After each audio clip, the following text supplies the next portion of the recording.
The Case of the Gasping Garbage, Chapter 5, A Dark Day. It was a fine day for measuring tadpoles. In fact, that's exactly what Nell Fossey was doing at her desk when the phone rang. She set aside the chart she was plotting and told her tadpoles to take a break. "Doyle and Fossey," she answered. It was Drake. "Nell, breaking news. Turn your TV to Channel 5.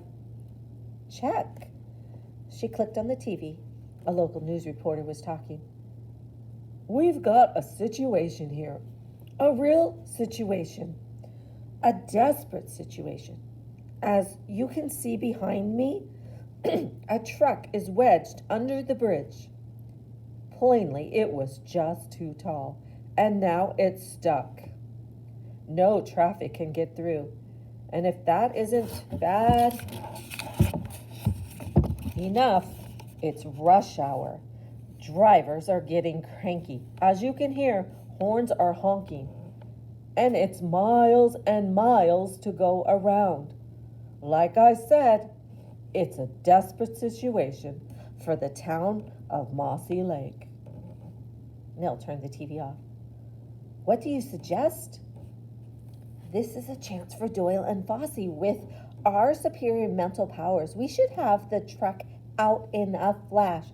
Meet me at the bridge." Check. Click. 20 minutes later, surrounded by the sound of honking horns and the shouts of angry drivers, Nell and Drake pushed through the crowd that surrounded the truck. "Stand back, kids," said a police officer. "Let the professionals do their jobs." Nell handed the officer their business card. "Doyle and Fossey," she said, "at your service." "Oh, of course, Miss Fossey. Didn't recognize you at first. My apologies." The officer lifted the yellow tape barrier, and Nell and Drake entered the scene. There were firefighters, engineers, and news crews. There were politicians, truck drivers, and the mayor. They stood on the bridge. Low clearance. "How's my driving? Call. Police line, do not cross." They climbed on ladders. They peered under the truck with flashlights. They held meetings. All in all, everyone seemed quite puzzled indeed. Nell set to work immediately. She observed, she measured, she calculated, she charted, she scratched her head. Meanwhile, Drake was calculating the height of the truck and scribbling in his lab notebook. Finally, Drake and Nell held a small meeting of their own. "What do you think?" Nell asked.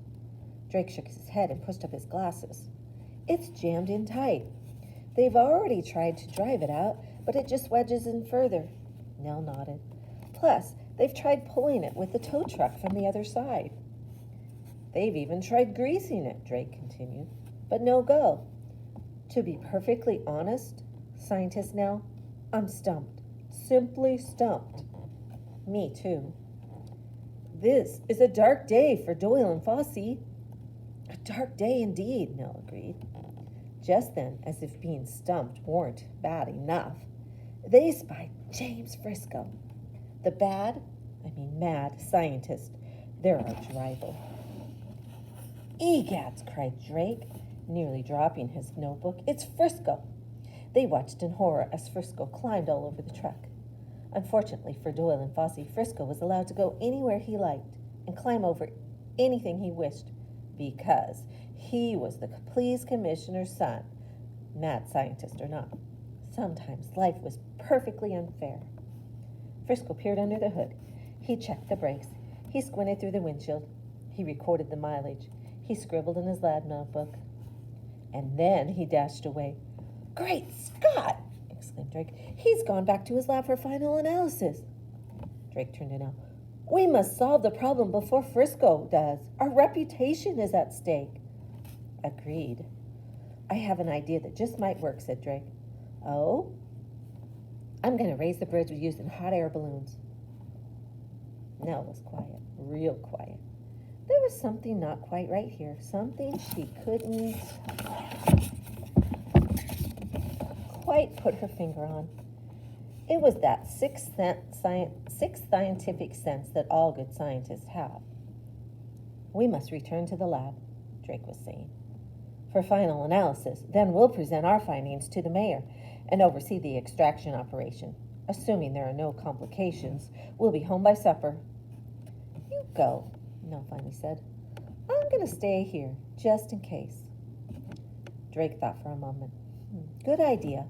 I'll watch the TV, and if anything happens, I'll hurry right back. Check. Later.